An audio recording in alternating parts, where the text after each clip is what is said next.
বিজয় দিবসের আলোকসজ্জা Gopalganj medical college হাসপাতাল গোপালগঞ্জ লাইটিং চলছে। একটু মনে করে বিজয় দিবসটা একটু মরা বিজয় দিবস, নিরুৎসাহী একটা বিজয় দিবস হচ্ছে। এই বিজয় দিবসটা হচ্ছে মনে হয় কোনো হরতালের মতো নীরব নির্বিচ্ছিন্নভাবে একদম কোনো কোলাহল নেই, এই বিজয়ের আনন্দ নেই, কেমন যেন একটা বিজয় দিবস হচ্ছে। এই বিজয় দিবসের কোনো প্রাণ নেই মনে হচ্ছে।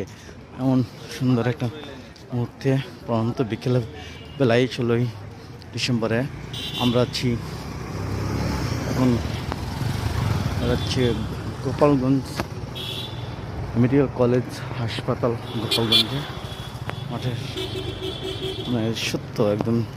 আমি গোপালগঞ্জ যে এরকম নীরব থাকবে মানে কোলাহল মুক্ত মানে কল্পনা করা যায় না। যেখানে আমরা অন্যান্য বিজয় দিবসে দেখেছি এই অঞ্চলে মানুষের পরিপূর্ণ মানে ঘুরতে আসা, মানুষের আনন্দ উদযাপন করা মানে অসাধারণ একটা মুহূর্ত হয়, কিন্তু সেটা আবার কম, এবার সেরকম আর দেখতে পাচ্ছি না।